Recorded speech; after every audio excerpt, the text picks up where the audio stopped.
Hey guys, welcome back. So this episode is going to be us talking about potential rule changes for the next campaign. At the moment, we don't know if Kevin will be joining us the next campaign or not. We all hope he will. Please feel free to twist his arm in any way possible to get him to do that.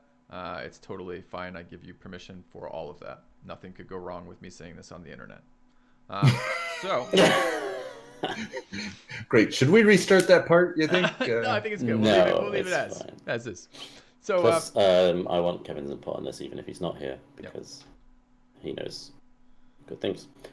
So I guess I've written three things down from the previous thing that you mentioned. So the first thing I want to talk about was you mentioned me being maybe not too permissive, but being a permissive DM. So was that good, bad? Does it need to change? What did you mean by it? Go. who are you talking to? Me or you? Well, you said it, but like I'm sure everyone has an opinion on this. So do you want to start? That's fine. Sure.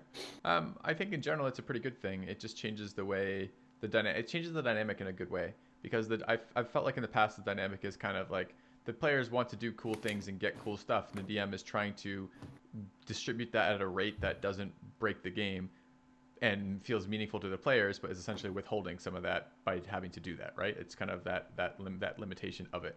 And I liked that. Oh, I need to be both sides of this now. I need to be like both the player wanting something and also the one of the players of this game stepping out to go, will that break the game? Will that make the game ridiculous? To be that limiting factor. I thought that was a good way to kind of circumvent the us them kind of mentality that sometimes develops between players and DMs. Okay. Yeah, I'd like to add to that.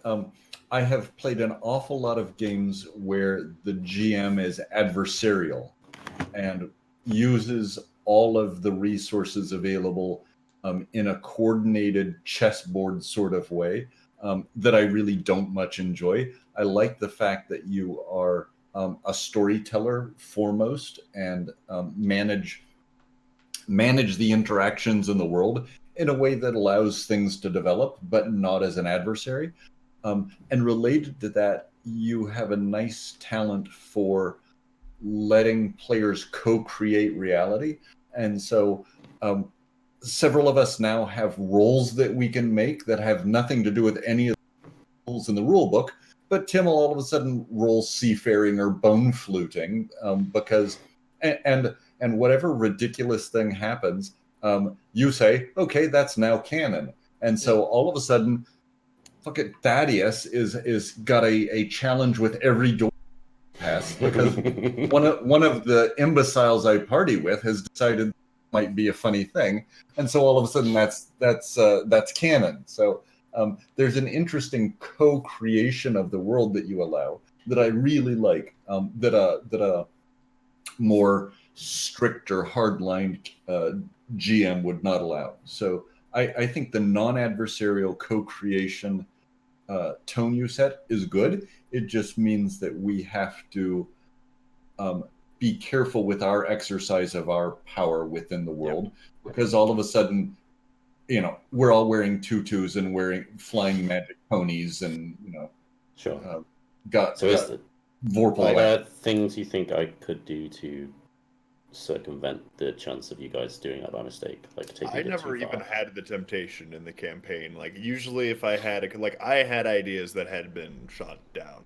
You know what I mean? Like especially in terms of combat, in terms of like, hey, could I do this? People would be like, no. It's like, okay, like that. I never at any time felt, yeah, like that happened plenty of times. Like it's just one of those things where it's like I felt like the rules were being enforced. I felt like that in terms of not saying like.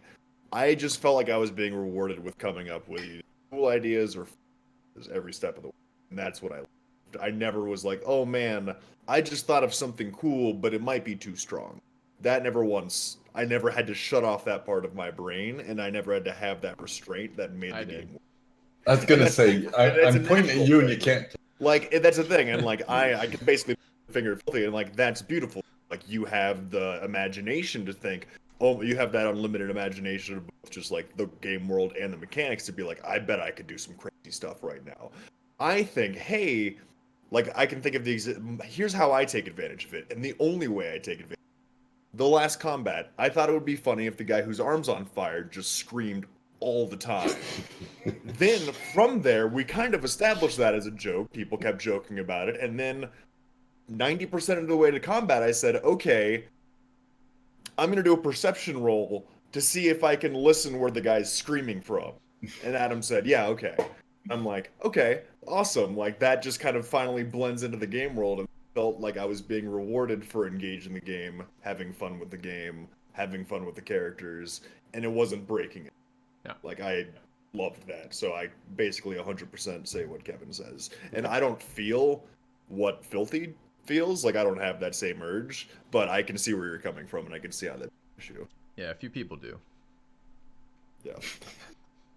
Yeah, I think I'm that I'm Go on, 50-50. There are things that I could have done in this campaign which I didn't because it felt too strong. Yeah, it felt like Adam probably would have said yes if you'd asked.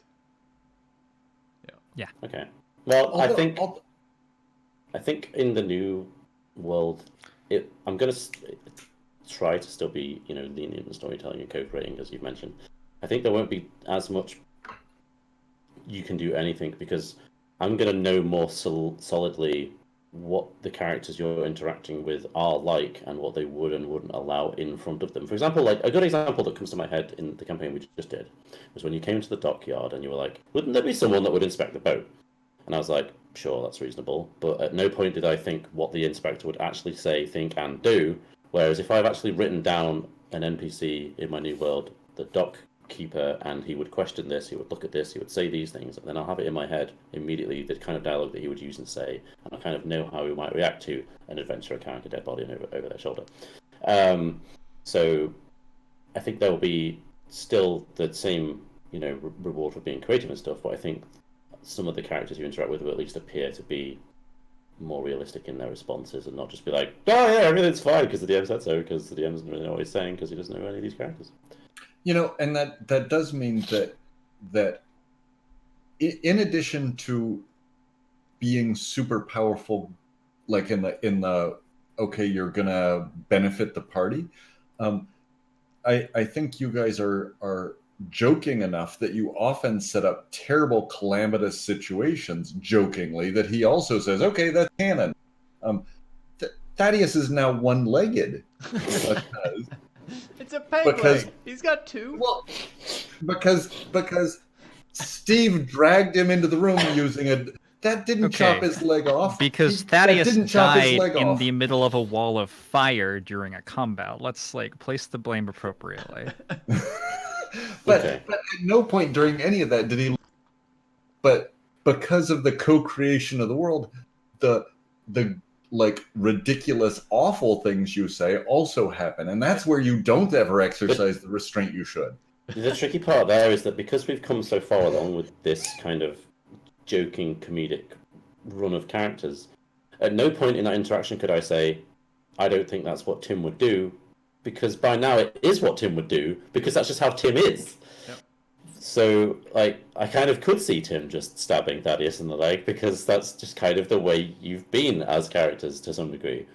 And I don't think it's within a GM's right to say what a player character would or would not do in a situation. It's up to the player to roleplay true to their character. And I think sometimes you guys don't do that, but you do it for the sake of a fun comedic moment. And I'm like, well, whatever, that's fine if you want to be... Because you're also not only playing characters, you're trying to be entertaining for people watching us, right? So there's a degree of that in there. Wait, that's part of the goal? To some degree. Well, I think now sometimes. at the end of the season? See, I think that's one of the weird things about this, and that's what Katie keeps telling me when I say, wow, that was such a strange episode. And she's like, don't forget that you're not just playing D&D. You're playing with 4 people who are entertaining other people, not just hanging out playing a game.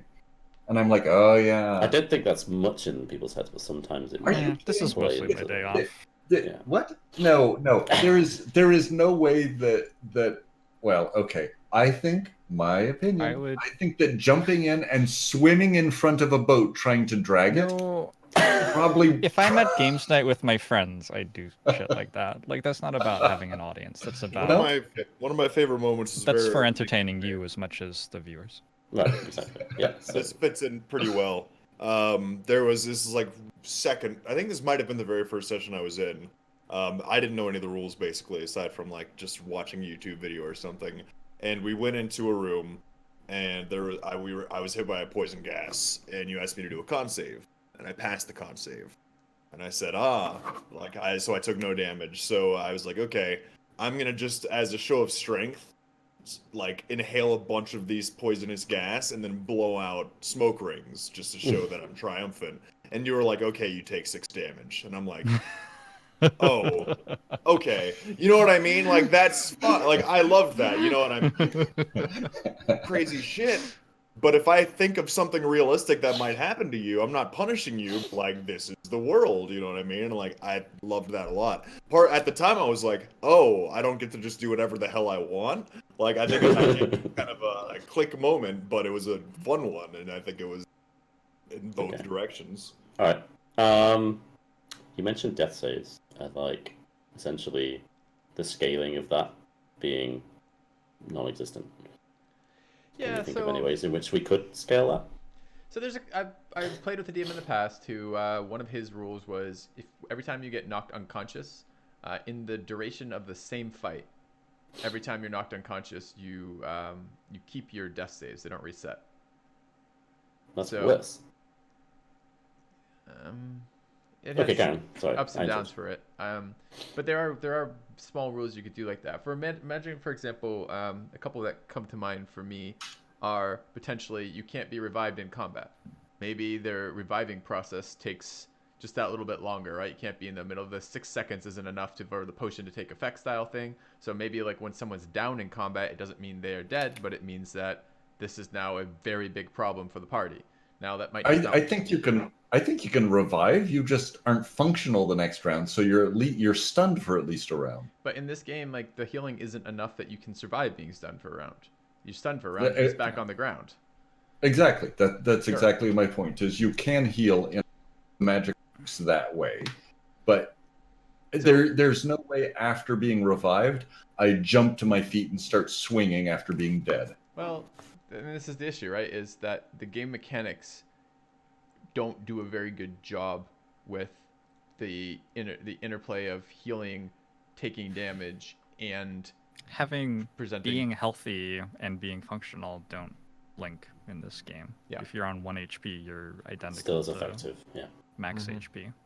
And again, like this is we have a game that a lot of us have played very extensively, which is this exact same mechanic, which is Darkest Dungeon, and the mechanic around this is you deliberately use this because, okay, imagine this scenario, Kevin. All of our health pots restore 1 HP. What's the best way to utilize health? You take all the damage, and someone hits you for 15 damage. You're not going to try to heal them through that. You let them take the unconscious blow. It hits them for 15. It doesn't kill them. It puts them unconscious at 0. You revive them back for 1 HP. It's identical as if they had 15 HP versus 1. And that's this game again. So unfortunately, there is that element of the way that healing works in this game poorly, combined with how do you create threat, people go down, doesn't leave us great options for how do you make that still threatening without making it a player kill every single time someone goes unconscious. Because if they're going to hit unconscious people and unconscious people can't do anything to avoid it, there's always more enemies than there are, or are almost always. That's one of the ways that you deal with a threat economy is you have lots of dudes attacking. You can't protect people when they're down. There's not really a way to do zone of control here. There's not really a way to stop people from moving around. It's how else do you have that? So I guess I am annoyed with the system for that because I don't like it when everyone's popping up and down, and I don't like it when the mobs are bludgeoning people to death on the floor because there's no way to protect against that, and that's such a big deal when a player dies and has to recreate everything from scratch and recreate a new character, and then everyone has to adapt to that new character's personality and fit them into the party, and it's a huge fucking pain. But I don't have a great solution for what to do about that. I think it would be nice, as Dolphin said, to be able to keep recreating scenarios where it feels like we're living on the edge of these characters, and potentially are living on the edge of these characters, but at the same time isn't going to result in players dying every single session. And I don't know where that balance lies, what the mechanic is that fixes that.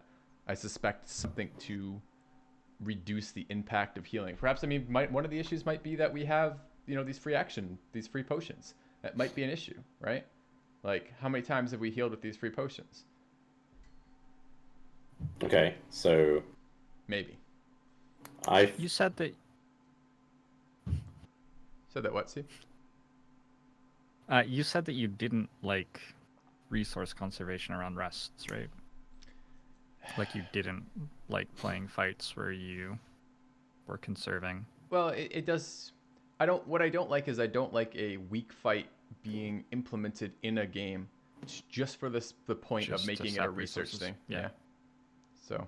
Because the only two other ways that I felt urgency, and I think they were legitimate ways to feel urgency in fun fights, were the fights where enemies were trying to run away from us, and we were trying to bring them down to like get their magic item, or stop them from telling people what had happened, or something like that. That was urgent for me. And then also fights where I knew we weren't resting for a while. Like I had to come out of this fight with lots of health still and lots of spell slots still, and so I had to make difficult decisions, and taking a hit wouldn't kill me, but it would mean, oh shit, I'm at half health for the next fight. That's really bad. But being able to buy health potions sort of killed that a little bit. Yeah. Yep. So not having access to health potions for between fights would be nice for that. Yeah, it was one of the things that it was interesting to look at, because that was one of our attempts to solve the issue of there's no healing in this game.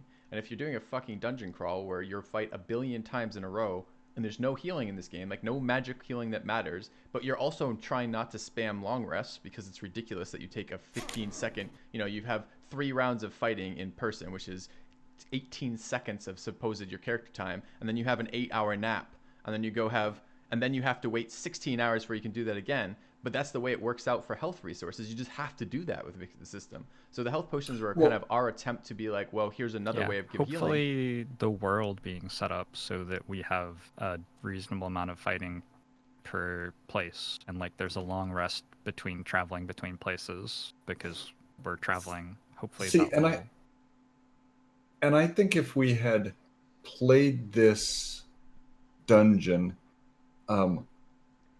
and accommodated that long rest system, what we would have done was do a couple rooms, set up fortifications, taken a little bit further, retreated each time, and we would have only actually adventured for 2 hours out of a day, and then we would have like gone back up into the fortress, locked everything down, set traps behind us.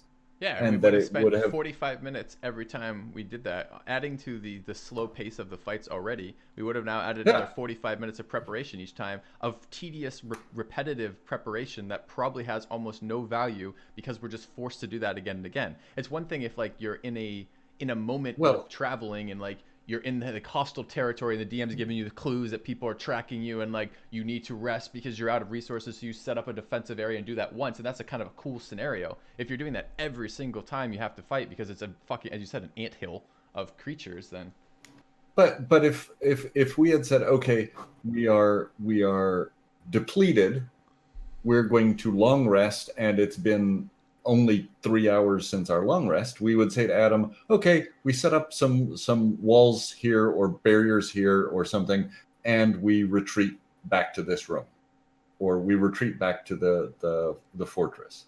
I mean, we could have, it would have slowed down almost nothing, except that Adam would have had to advance time further. But in terms of play, it wouldn't have changed anything because it would have happened instantly. maybe. Yep. So okay, but like there's a few things here, I guess. Yeah, although before. How do we Go ahead. How do we like?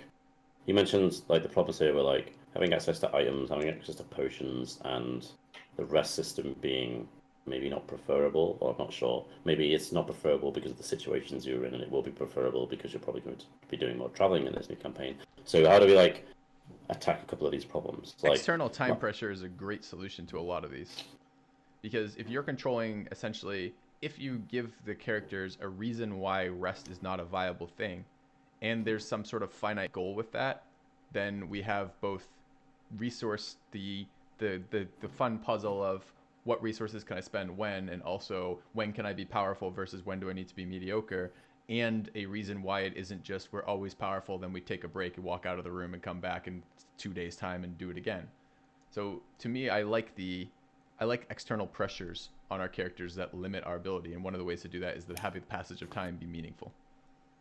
Except I the really external like- pressure in this one meant that we never got Well, yeah, but it the wasn't right a very breaks well in. developed thing, was it? Like the Right. hook It was the hook was you have to get the delegation, and then in reality, the amount of resting you have to do. Can you imagine trying to actually catch that delegation in like a couple days with the number of cultists we have to kill? Like, where do they think we're getting the health points back from? Right. Like, you just can't do it. There's like, we have bought every healing. Like, we spent all of our gold on basically items and healing potions, and we use healing potions every single time we're capable of doing it, because we bought 1 billion for exactly this reason, and we still weren't anywhere near being able to not just rest all the time for health. Like, we emptied all of our hit dies, did long rest for everything we could. I mean, like, I can't think of a more efficient way to heal without like a life cleric or a fucking Valor bard there, right? Or not I Valor, remember Flamer. thinking you were joking one time when we had, I think, 3,000 gold, and you guys were literally, I think, all like even Adam was like, "Yeah, just figure out how many potions you buy with that." I was like, "Okay." I just sat there for like 10 minutes figuring out the math of like, okay, buy this many potions, this many people get potions, like, so there's data suggests that we attempted to take advantage of that system as much as possible. Give me an example of a good way that time passing is meaningful as an external pressure. Sure, I'll just go back to the one-off that I did, right? Where you know, they rescued they rescued the girl out of the hospital, or abducted her, depending on how you look at that, right? And that costs some resources, maybe not a lot, but they can't stop to rest and replenish resources because the guards of the city are closing in on them. Or because you could do it a different way, right? Like a time pressure in the other direction is a motivating time pressure. Okay, you have to get to this town in time to warn them before the attack strikes on the town. Or, that's fine. Those two are fine. that type of thing.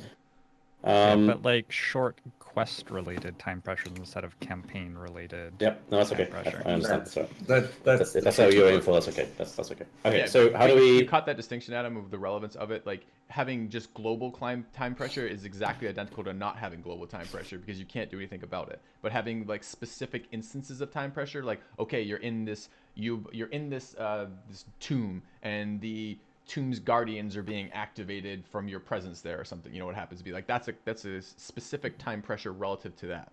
So anyways. To that moment that you're in. Yeah. Okay. Something that I really liked with items, Adam, and it like only happened once, and it's really weird to me that it only happened once, because it happened fairly early on. When we were in the water temple, there was like a thing that was like, there's dragons here or something, and there was a potion of fire resist just there in the chest. And so we had a potion of fire resist for a dragon fight. And it was like so simple and straightforward. Like, you get 1 potion to use for this more difficult fight than usual, and it's useful for that fight. And then it never happened again for the entire campaign, basically. So like a precursor hinting towards what's coming up. Yeah, like if we're getting a quest from a guild, they're like, this item will be particularly useful for this quest. Here's 3 of them for you to use. Or even just telling us that ahead of time. You know, you're going to be hunting fire elementals in the fire realm. You know, so some of the alchemists in this vicinity are known for their powerful magic protections for this, or some shit like that. You know, so we have a reason, a consumable that's relevant, that makes a very difficult fight more approachable, but is still not ridiculous. So there are two separate things there, I think. One, which is the idea of having information ahead of time, which allows us to specialize, which I think is nice. Like, to be fair, I think we had that this campaign, because I don't think anybody was shocked when we walked into the fire cult and they used fire. You know what I mean? Yeah. Like, we weren't blindsided by that one. I would say that I like the idea of, oh, okay, like, this is gonna be more difficult and flashier, and it's being balanced out by the fact that we have this buff, this item that we just got that is fitting to it, you know, that gives us a bit of a power play. I didn't notice any of those moments except for the one that, you know, JoINrbs just pointed out. And yeah, I think that sounds like fun. I think that seems like a good thing.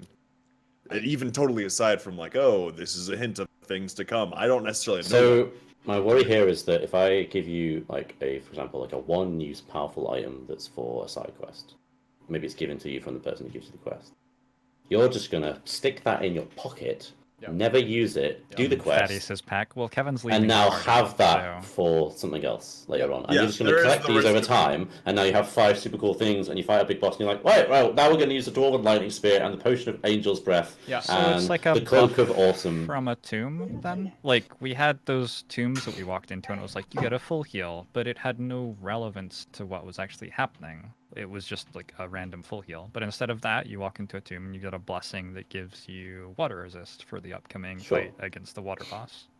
No, I can do it with buffs. Buffs are easy, right? Because they last. But like, Yeah. I like the idea of more use items as well, because that's cool. 'Cause you Or we get given stuff from the guild, and then when we come back, they're like, hey, did you use all that stuff? If you didn't, give it back. And they Right. actually And check our unless packs or Chakolth's there, something. we would give it back. Oh yeah. Yeah. Yeah. Okay.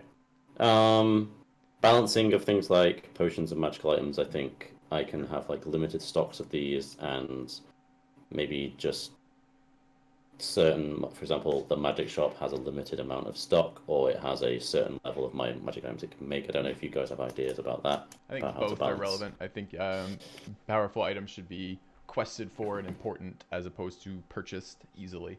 I So you don't think even just like a ring of protection would fall Well, into that? that's what I'm getting at. There's got to be a midpoint, and the midpoint might be something along the lines of, I don't want to be penalized as a character because now I have a reason to use a pole arm, and up till now I've only had a sword, and if they're both +1s, and I want to be able to switch +1s. That doesn't seem like that big of a deal. Yeah.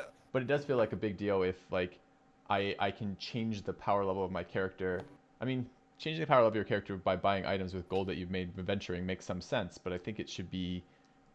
For me, the items became just the default that I had to go purchase via a shop, and as opposed to an exciting anything. And I was going to actually add to this as one of my things in my list, is I thought like the tailored items were super cool, and I would have loved to have picked up a tailored item for that, in the sense of like Moradin's hammer was super cool, or Tinderstrike was super cool, and I was a little jealous of that. But I was also, to kind of circle around to something that that Steve was saying about this, it does become a problem if the item we find is not actually made for one of our characters, but is so powerful that you have to adapt your character to the item, like Tinderstrike. Like, that was a problem for our party because it's such a powerful item. We can't not use it. But the only character class that uses that efficiently in our party was Tim, and he has to do that at the cost of doing what he wanted to do with his character initially. So what I suspect the solution for that is the idea that we're going to tell you what our characters are doing, what we're trying to do with our characters, and the things that are cool for that. We could have some items scattered around that world, or quests that you could basically be like, okay, I'm designing a dungeon here, or I'm designing a tomb here, and there's going to be some cool loot in there, and then you could be like, well, this would be good for the existing plans of these player characters, so that the item would be tailored to what we're trying to do with the character, as opposed to forcing us to change the character in a system that doesn't really support your character being flexible to adapt to the good item we found, if that makes sense. You did that well with the Pearl of Power when you gave me that.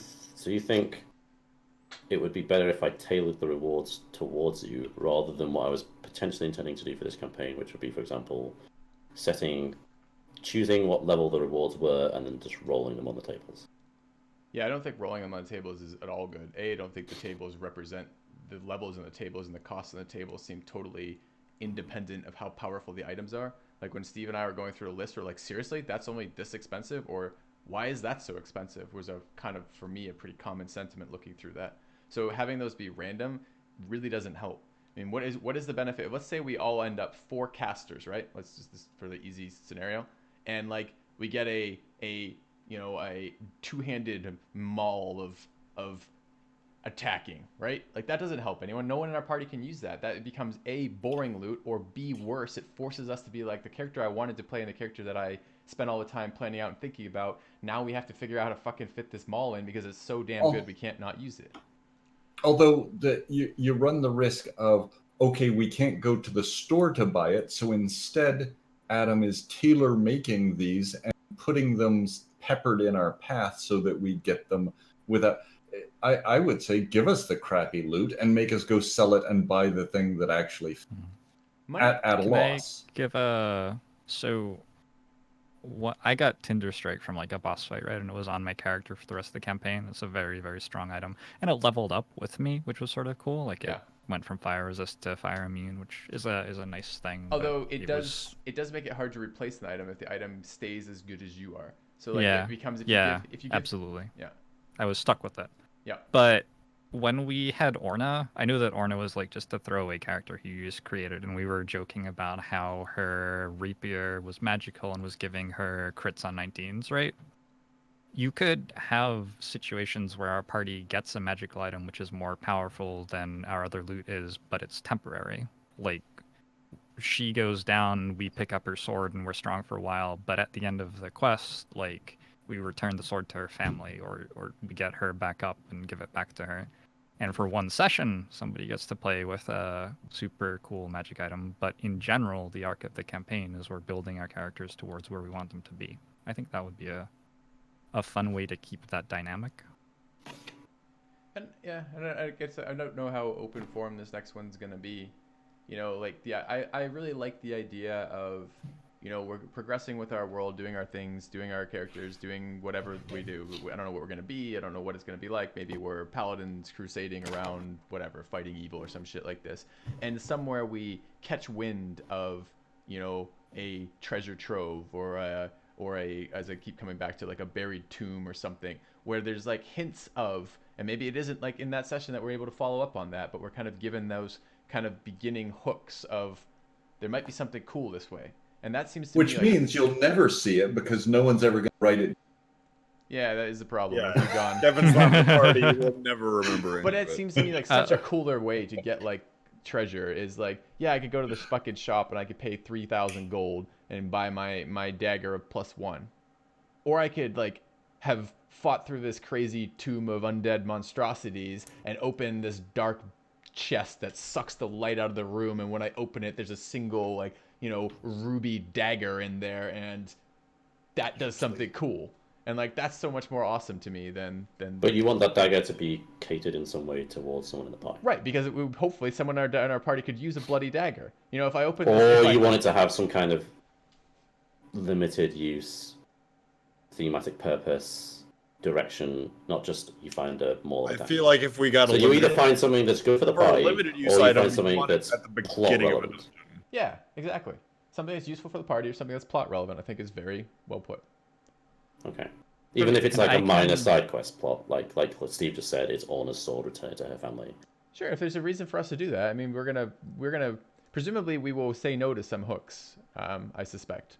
And it won't be because we're like, we don't want to do that one that you set up for. It might just be like, I suspect we will miss some plot hooks that are meant to be hooks, and we will go different ways than you expect because that's who we are. That's the way it goes. Yeah. You know, I actually, that's an interesting. Sorry, did you have something to say? Who are you talking No, to? I said that wouldn't happen in terms of not taking the hooks. And what I was trying to say before is, for as far as temporary items, I like the idea of that stuff happening at the beginning of a dungeon to like flip the script, make the dungeon more interesting, stuff like that. In terms of like, hey, I fought to the end of the dungeon and I opened the chest and there's this crazy thing inside. That to me is like the permanent thing. That's like, oh, I got myself a warhammer that I can use for the rest of the campaign. That's not when I get my dagger, which gives me immunity to gravity for the next 5 minutes. You know what I mean? Like, I would want that at the beginning. Gravity immune. Yeah. So you just start to float Yeah, you upwards get and 5 upwards minutes for 5 minutes You- exactly. look, There's and then an you idea stop just being right there gravity for immune. free. That's all I'm It's It's gotta- got to have that one, Adam. It's a cursed dagger for sure. Yeah. Unless you're inside. Unless you're I'm inside. also you can walk happy on to ceiling. build a character who has a quest in your world, Adam. Like the Alright. co-creation of the world that we do while we're playing. I'm happy to do that in character creation so that when you're building quests for us and building items that make sense for our characters, my character is actually deliberately doing those. Okay. I'm super happy to do that. I So- actually, I had. Like sorry, Kevin. So like what, like I don't know. Give me an example. Like, I am the grandson of a guild master, and I really want to get to the top of the guild, and one of the ways I'm going to do that is steal back an ancestral sword, which was Okay. captured by another faction. Okay. Cool. And Alright. I'm Do people leveling wanna up and be- stuff so that I'll be strong enough to do that. Do other people want to be as in depth as that in their backstory?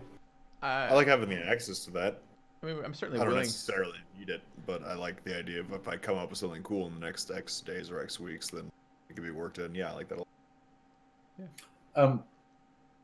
You know, I was thinking about one of the challenges of this particular one is that our entire world was driven by a universal campaign hook, an arc that we never escaped and never could do side quests. And in some ways, it would be fun to play a campaign where we did have 20 options. Hey, I'm looking for a sword. Hey, I'm looking for a dagger. Hey, I'm looking for a wife, whatever. And Do you think she's in the treasure chest at the end? right. So the ability to, yeah, whether it's Steve killing some minor person that was part of the plot that stole the ancestral sword, and our goal is just to go kill that guy to get the information about who has the sword now. The ability to select from among threads and say, you know what, guys, I'm really sick of carrying a +1 hammer, and I've heard that there's really in this crypt. That would be cool instead of necessarily being driven by the plot. Like if the plot were intermittent and advanced only occasionally, that would give us the chance to go do a dinosaur race or go hunt down a guild leader or something. The layers of how I see this happening is there's going to be a master plot. I don't know what it is yet, but it will continue to happen regardless of what the players are doing. So I'm going to set up a set of steps. So step 1 is the boss wants to do this, then this, then this, then this, then this, then this. And unless the players intervene at the points where they can, that will just continue to happen until, potential world-ending scenario or whatever. At the same time, as I've explained to you, there are factions, right? So these are all the things that you're going to be able to interact with. So those factions are going to be able to come up with quests for you. People could even write their backstories as they are from a faction, or like Stephen said, maybe they're the ancestor of a guild within the faction, or whatever it might be. Some of the factions are very convoluted and they're all over the place and all different, so you can make some really cool stories with some of those. I like that idea. I like the idea of quests. That could be fine. We could just play the whole campaign, where the whole campaign is literally we're just doing the PC's backstory quests, and that could be like our first set of sessions. That I think that'd be brilliant. There will be, and then the layer below that there will just be minor adventures. So like there may be like an adventure, and then that will also have a set of steps. But you will be put into that adventure in one way, and then you will get to choose and decide what you're doing throughout adventure, and you'll have a hook here or there, and then depending on how you interact with those, they will continue to go down until you intervene at the right point. So they're more like going to be like the side quests, or maybe the smaller plot pieces. So before, when Filthy asked how big and how open is this world, the idea is for it to be as open as possible. So like, I want you to be able to walk into a town, roll investigation, and I'll tell you 7 different things, and you pick which one you want to go with. And then you come back the next day, and maybe 3 of those things are now gone, and 3 of them have moved on to step 2. You see what I mean? Yeah. And now you go and do another one of them, and you come back, and now there's only 2 left, but they're on step 4, and etc. Yeah, I like the idea of a world with that degree of changing independent of the party, or rather, the time has an impact. Yeah. Mm-hmm. Yeah. Okay. The other thing I had written down was potential broken classes and whether we want to include or disinclude certain things, but I don't really know how. Well, I don't know how to.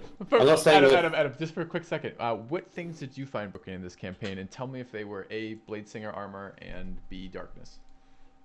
I haven't personally seen anything that is, but I just don't know whether you felt too powerful and whether you think that we should restrict some of the things that you did have access to, or whether you're just happy to play around with those things regardless.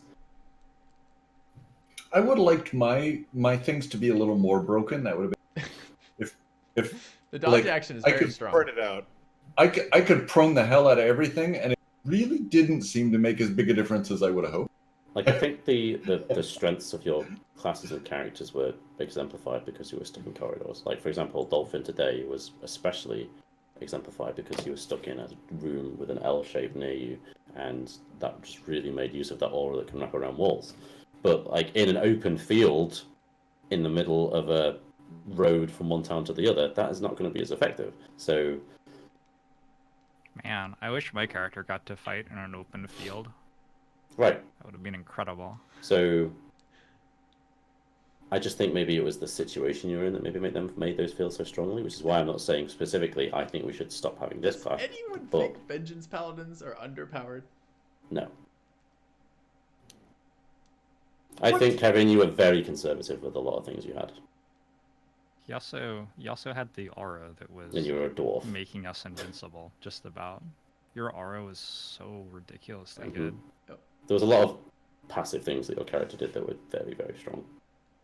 And also, like, occasionally you would just completely one-shot a mob with Divine Smite, so... Yeah, back in the good old days. I don't know that was. I don't know You that made was the true. you made the ceiling of a temple crack Yeah. open with lightning. Oh, speaking of inspiration... With inspiration. We need to talk about that. I think But we... Filthy lost both of his arms and ended up a babbling fool with So, inspiration too. I think And we you need to burned throw down- out my rule of that, which is you can do whatever you want with it, because I think that just became too confusing for everyone to understand and know how to apply. I gotta go, gents. Is that all right? Same. Yeah. Cheers. Yeah, well, we can cut here. We can. Yeah. Well, we might. Okay, we can cut the part here. That's fine. But we should. I'm gonna carry on chatting for a couple minutes, I think. So, all right, Kevin, I understand your time is limited. I really hope, man, that you'll be able to join us for next season. Let us know. Yeah, me too. Let us know when your schedule. Bye, No. Kevin. No. Oh. Might be the last time you see See ya. Adam ever. Yeah, ever. Corpse, Kevin. Yeah. Come back to me. One day. See you guys. That's it. Bye bye, Gavin. Dogs. Thanks for playing. Cheers.